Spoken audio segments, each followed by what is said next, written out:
Assalamualaikum warahmatullahi wabarakatuh. Waalaikumsalam warahmatullahi wabarakatuh. Sahabat-sahabat beriman dimanapun Anda berada, jumpa lagi bersama Ustadz Danu Official Channel. Saya Tung.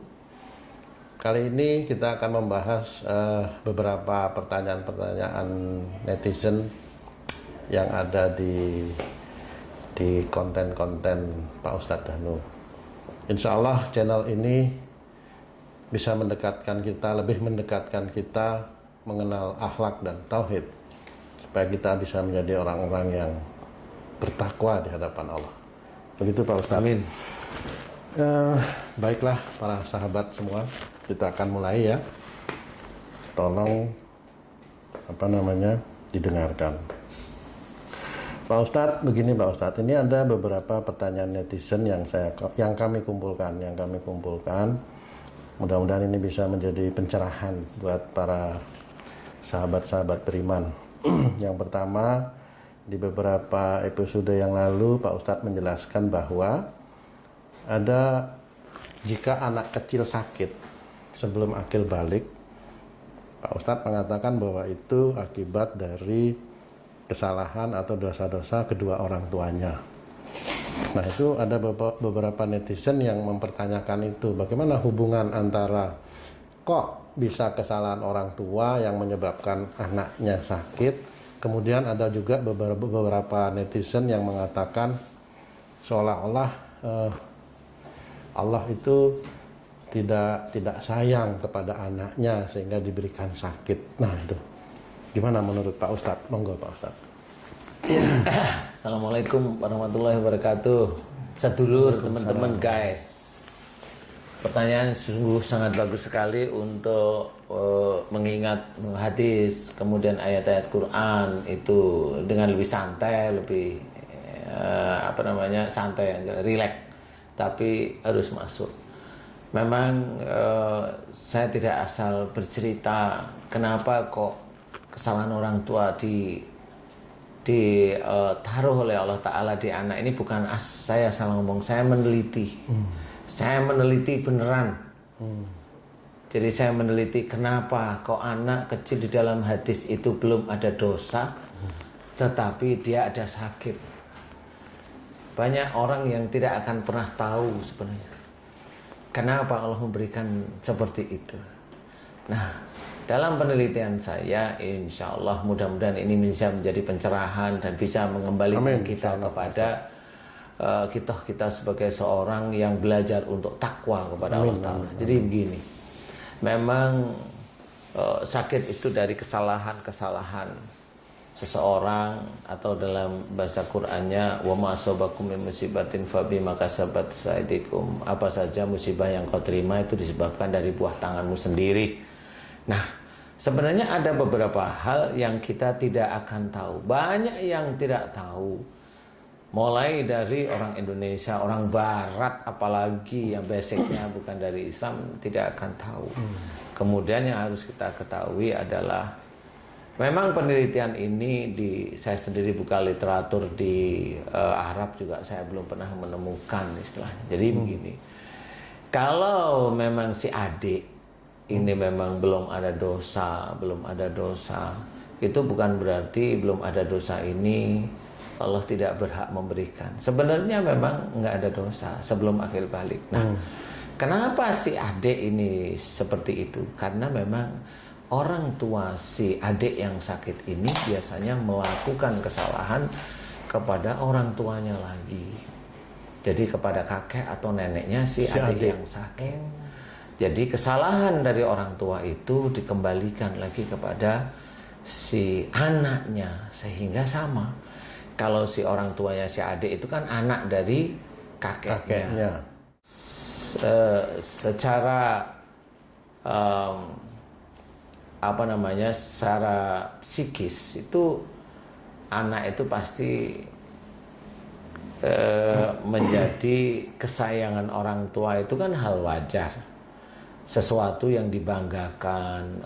Orang tua itu kalau punya anak umumnya kan begitu ya, dibanggakan, seneng baru bisa merangkak itu udah cerita kemana-mana ke tetangga atau malah kalau bisa masuk TV kan gitu ya. Bahkan ada orang tua yang bilang nanti anaknya itulah yang akan mendoakan dia supaya bisa masuk surga. Boleh itu Pak kalau, Ustadz. boleh sih kalau anaknya soleh di hadapan Allah.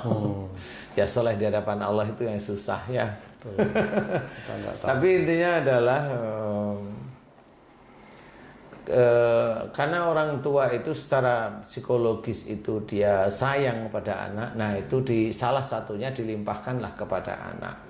Kalau seseorang itu punya anak dalam kandungan, bisa aja anak dalam kandungannya ini macam-macam, bisa terkena autis, bisa terkena gula dalam darahnya tinggi, sehingga orang-orang zaman sekarang itu bilang anak zaman sekarang kena gula dalam darah ya karena memang nggak ngerti dasarnya ya nggak apa-apa mereka mau anak zaman sekarang itu kebanyakan makan ini padahal banyak yang makan sama yang dimakan dia juga nggak kena gula darah tinggi kan gitu ya jadi nggak bisa jadi kalau orang punya gambaran seperti itu dia harus punya punya referensi lain. Jadi kalau memang yang lain sama, makanya sama nggak sakit, ya sudah jangan jadi dalil istilahnya kalau saya. Tapi kalau dalil ini sama belajarnya dalam hadis, sama belajarnya dalam Quran, sama menelitinya, ayo diskusi sama saya nggak apa-apa kok. Kan gitu ya. Kalau saya meneliti beneran. Kalau orang di luar sana itu hanya ngomong, dia kan hanya mulutnya aja. Jadi dia nggak tahu persis. Betul. Penelitian saya itu kayak apa itu nggak tahu persis. Nah dari situlah ketemu anak yang autis itu kenapa, anak kecil yang asma itu kenapa, anak kecil yang gula darahnya tinggi itu kenapa, anak kecil yang gagal ginjal itu kenapa. Rata-rata itu yang membawa itu dari orang tuanya. Orang tuanya yang ada persoalan dengan kakek atau neneknya si adik ini sebenarnya. Gitu. Sehingga disitulah cara Allah mengingatkan orang tuanya melalui anaknya. Karena kalau orang tuanya diperingatkan, umpamanya dia gagal ginjal, si orang tua itu dikasih sakit pada boyoknya, sakit pada pinggangnya, dia hanya pergi ke dokter kok. Dia mikir pergi ke dokter selesai. Gitu aja. Padahal dia cukup orangnya itu mamanya dia cukup imannya cukup lumayan bagus. Padahal bukan itu yang mau disentuh oleh Allah Ta'ala. Kamu itu ada kesalahan pada orang tuamu. Kalau orang yang diberi sakit oleh Allah Ta'ala, orang tuanya si adik ini beri sakit mamanya, dia ke dokter selesai, mikirnya sudah selesai penyakit itu. Boleh itu Pak Ustadz? Ya boleh silahkan, tetapi kan bukan seperti itu cara-cara Islami loh ya. Ya, ikhtiarnya boleh, tetapi ikhtiar yang Islami atau hanya ikhtiar biasa. Istilahnya itu kan ada teman-teman bilang ruqyah syar'iyah sama ruqyah yang syirkiyah. Jadi seperti itu. Tapi kalau saya sih tidak lari ke arah syiriknya ya, saya hanya Islami aja lah ya. Yang Islam itu kalau memang berikhtiar itu doa kepada Allah. Ya Allah, aku akan berusaha, aku akan berikhtiar untuk ke dokter atau untuk ke rumah sakit untuk mencari kesembuhan darimu. Boleh, nah itu doa. Jadi kalau dimohonkan ya itu. Haruslah. Memang kalau sholat duhur itu pakai niat kagak? Sholat asar pakai niat kagak? Pakai Ustaz. Lah kalau pakai ya sudah, semua yang kita lakukan harus pakai niat. Paling tidak ada kata-kata bismillah. Bismillah itu yang menandakan bahwa saya mencari ini untuk mencari ridha Allah. Niat saya lillahi ta'ala. Awalnya harus seperti itu.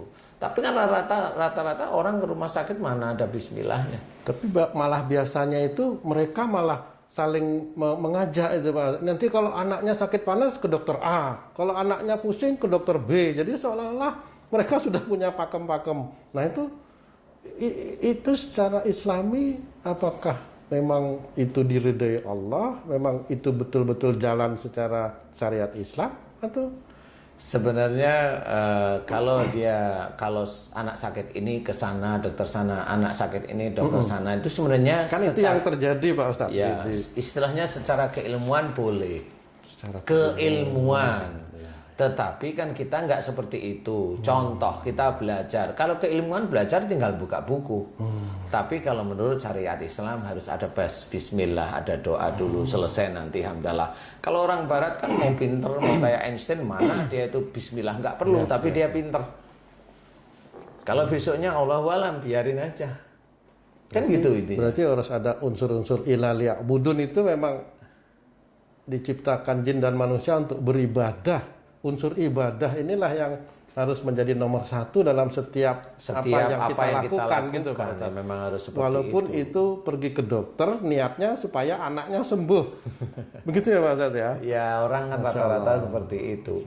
Kalau memang mau begitu ya nggak apa-apa. Kalau memang konten ini akhirnya dicibir orang, oh nggak apa-apa. Saya mencoba untuk mengingatkan, meluruskan. Kalau memang dicibir silahkan, nggak apa-apa kok. Ini hanya ilmu yang saya berikan untuk mengetahui tentang besok di akhirat itu bagaimana. Kalau di dunia itu hobinya nyibir, di dunia ini hobinya itu ngeremehin, ya nggak apa-apa. Dia akan dapat dunia. Dia mau pandai silahkan, dia mau sehat silahkan, dia minum obat kayak gini, oh silahkan nggak apa-apa. Di akhirat mau nggak silahkan. Nanti mereka akan bisa mengerti akan ke arah mana. Nah, pada saat si anak ini sendiri itu diberi sakit oleh Allah Ta'ala, sebenarnya Allah itu hanya mengingatkan bahwa nih kalau anakmu sakit itu kamu mau apa? Mau kembali ke jalan Allah atau mencari ikhtiar yang lain? Kalau mencari ikhtiar yang lain ya ada yang diberi kemudahan oleh Allah Ta'ala, ada yang tidak diberi kemudahan sama sekali. Kenapa? Ya Allah alam saya nggak tahu. Tetapi kalau yang sering saya amati, banyak sekali dari anak-anak yang sakit itu kalau sudah ketemu, kemudian saya memberi nasihat pada orang tuanya, orang tuanya mau menjalankan, orang tuanya mau kembali ke jalan Allah. Yang dulunya autis, alhamdulillah berangsur-angsur mulai membaik. Yang dulunya anaknya ada, yang dulunya itu anaknya kena skizofrenia, umur waktu itu 10 tahun, alhamdulillah diberi kesembuhan oleh Allah Ta'ala. Banyak hal tersebut. Jadi intinya adalah yang harus kita ketahui, kenapa Allah memberikan sakit pada adik-adik yang masih di bawah belum akil balik ini, yaitu cara Allah.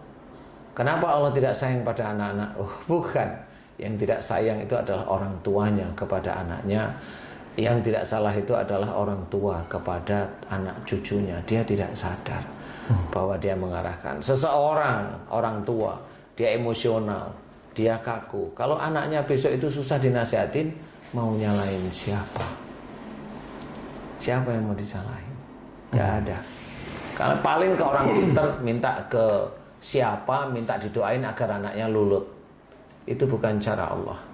Walaupun doa itu boleh, tapi itu bukan cara Allah. Cara Allah adalah orang tuanya kembali ke jalan Allah Ta'ala. Banyak mohon ampun kepada Allah tentang kekakuan, tentang emosional, mencoba menjadi seorang yang sabar, mencoba menjadi seorang yang bijak. Nah, di titik itulah mudah-mudahan Allah menjawab dengan putra-putrinya yang dia itu pusing, insya Allah mulai balik. Dan itu sudah sangat banyak sekali terjadi tanpa doa yang katanya doa mereka yang hebat. Nggak perlu dengan apa itu hipno, nggak perlu. Orangnya kembali lagi ke jalan Allah. Karena apa?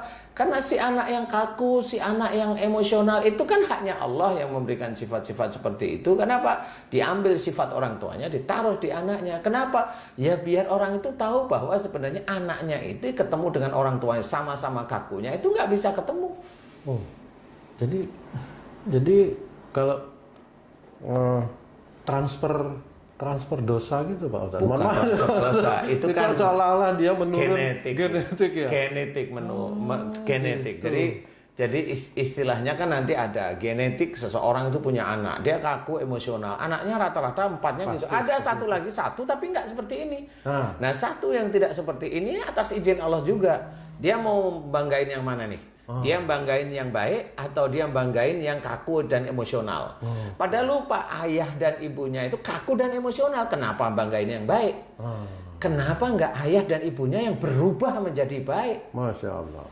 Ya. Itulah sifat manusia. Walaupun itu muslim, walaupun dia muslim. Tapi dia masih seperti itu, lupa bahwa dia itu ya masih emosional, masih kaku. Makanya kalau istilahnya kalau menurut saya Allah tidak salah memberikan anaknya itu seperti itu. Saya tidak menyalahkan orang tuanya. Ayolah kita belajar. Ayolah kita belajar. Wong jelas itu sudah sangat jelas itu Quran itu sifat katanya. Obat. Ya ayyuhan nas qad ja'atkum mau'izatum mir rabbikum wa shifaa'un lima fis sudur. Sudah dijelaskan.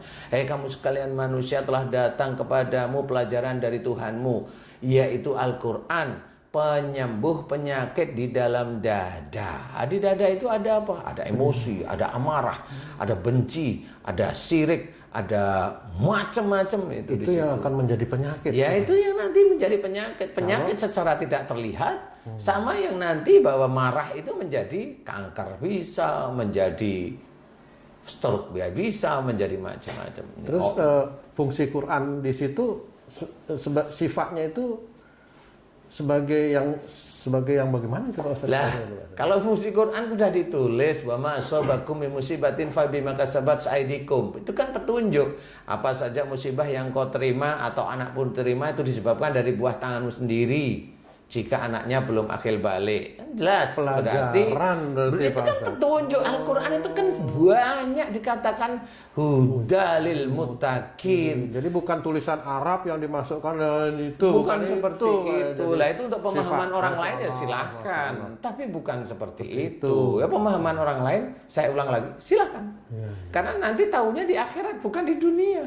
Persoalan dia hebat di dunia, silahkan aja. Tapi bukan itu, petunjuk. Nah, petunjuk inilah yang harus kita olah. Nah, bagaimana akhirnya Allah menyuruh kita itu memaafkan orang lain. Tapi kenyataannya kita itu malah hobinya marah. Nah, kan udah jelas itu. Mana itu? Jadi dia disuruh menjadi baik, tetapi yang dia cari adalah penyakit, yaitu keluar dari syariat. Alhamdulillah. Maaf Ustaz, saya potong dulu. Sahabat beriman semua, ini memang ada testimoni ya dari salah seorang netizen. Dia mengatakan dulu anaknya sering sakit, kemudian setelah mendengarkan nasihat-nasihat Ustaz Danu, yang sakit itu disebabkan karena orang tua yang sering bertengkar. Kemudian mereka menerapkan dan akhirnya anaknya sampai sekarang sudah jarang sakit. Alhamdulillah itu Pak Ustadz. Tapi ada satu lagi pertanyaan Pak Ustadz, ketika seorang anak kecil yang dia belum akil balik, kemudian dia sampai meninggal. Kalau menurut penjelasan Pak Ustadz tadi bahwa itu memang disebabkan karena kesalahan dan dosa-dosa orang tuanya. Kalau anak kecil itu sampai meninggal, Masya Allah, berarti dosa apa kira-kira yang dilakukan orang tuanya Pak Ustadz? Ya, kalau sudah sakit itu sudah jelas dari orang tuanya. Kalau meninggal ya sudah tentu faham. Itu di luar para nabi dan rasul. Itu harus garis bawahi. Jadi saya menjawab bukan untuk para nabi dan rasul, saya menjawab untuk manusia aja biasa. Ya, ini banyak yang terjadi Pak Ustaz. Ya, kalau manusia kalau udah anaknya sakit udah dari orang tuanya, kalau meninggal ya sudah bisa dijawab sendirilah. Kira-kira bagaimana? Makanya kalau dalam Quran diceritakan wala tulqu bi aidikum ila tahlukat. Itu harus harus diketahui, dan janganlah kamu menjerumuskan dirimu dengan perbuatanmu di dalam kebinasaan. Sebenarnya kan matinya orang itu sebenarnya juga tergantung orang itu sendiri. Allah yang mengizinkan sebenarnya mati. Makanya kalau Allah yang menginginkan seseorang meninggal itu biasanya orang-orang yang baik, para nabi, para rasul. Allah menginginkan maksudnya. Tapi kalau untuk orang-orang sendiri ya belum tentu Allah itu menginginkan. Makanya di dalam ayat tersebut dijelaskan ya, walatul kubi aidikum ila tahlukat, janganlah kamu menjerumuskan dirimu dalam kebinasaan. Kemudian berikutnya adalah wa ahsinu, dan berbuat baiklah. Nah, di sini sebenarnya ada ayat ini dengan ayat berikutnya ada. Kalau di sini itu rata-rata orang itu nanti dia akan membunuh dirinya dengan perbuatannya dia. Masya Allah. Kalau dia emosional, dia nanti matinya bisa aja kanker. Kalau emosional matinya bisa aja stroke. Kalau emosional matinya bisa aja gula. Kalau emosional matinya bisa macam-macam dia. Padahal sudah diceritakan dalam hadis Nabi, la taghdab wala kaljanah, itu kan sudah jelas. Tapi kan jarang sekali orang itu kan membuktikan. Apa sih kok katanya Rasul itu jangan marah, bagimu surga itu apa sih maksudnya? Kan hanya cerita, selama ini kan hanya cerita. Nah, saya mencoba untuk ada bukti yang diizinkan oleh Allah Ta'ala. Makanya jangan marah. Kalau marah kamu bermasalah. Banyak para dokter, banyak para psikiater, banyak sekali yang menganjurkan untuk tidak marah kalau orang tersebut itu sakit. Banyak, cuma dia sendiri gak ngerti dalilnya. Nah, di sini dijelaskan dengan sangat jelas sekali bahwa kita orang Islam, bahwa larangan marah itu adalah dari Allah. Larangan marah itu juga dari Rasul. Kenapa ngeyel? Kan begitu. Intinya itu kenapa ngeyel, bukan masalah yang aneh-aneh. Kenapa ngeyelnya itu? Nah, inilah yang harus kita ketahui, bahwasanya kita harus belajar untuk menjadikan, kan ada ku anfusakum wa alikum naro, jagalah dirimu dan keluargamu dari api neraka. Kalau memang ada seseorang yang menjadikan anaknya sakit, kemudian menjadi seorang anaknya itu meninggal, ya dia akan bertanggung jawab nanti di akhirat. Gimana caranya? Allahu alam, saya nggak tahu. Kembali ke jalan Allah, mohon ampunan terus-menerus. Silahkan lanjutkan. Biarlah Allah nanti yang akan menghitung. Kalau saya memberikan peringatan, saya memberikan kejelasan. Jangan berbangga bahwa nanti anak yang belum akil balik itu meninggal sebelum akil balik, kemudian dia nanti akan membawa ayahnya ke surga. Belum tentu seperti itu. Kalau memang nggak taunya si ayahnya sendiri atau ibunya sendiri yang memasukkan anaknya itu ke dalam kematian. Itu harus diketahui. Ya, beda dengan matinya, karena Allah Ta'ala sangat beda sekali. Ya. Makanya di sini harus kita ketahui. Mudah-mudahan ini bisa menjadi manfaat. Wallahu a'lam. Baik, Pak Ustadz, terima kasih banyak. Sahabat budiman, sahabat beriman dimanapun berada, alhamdulillah begitu tadi penjelasan dari guru kita, Ustadz Danu. Mudah-mudahan ini bisa menambah wawasan kita, bukan hanya menambah, tapi kalau bisa menjadikan satu pedoman dan petunjuk agar kita itu bisa menjadi hamba-hamba Allah yang beriman dan bertakwa di hadapan Allah. Bagaimana kita bisa mendidik anak kita sejak kecil. Kalau kita memang menginginkan anak kita menjadi anak yang soleh, marilah kita mulai saat ini berubah kita dari berjalan, kita sendiri sebagai orang tuanya, dari kita sendiri, dari saya sendiri. Insya Allah, amin, insya Allah, amin. Lebih dalam sedikit mengetahui mengenai moksa. Monggo Pak Ustadz.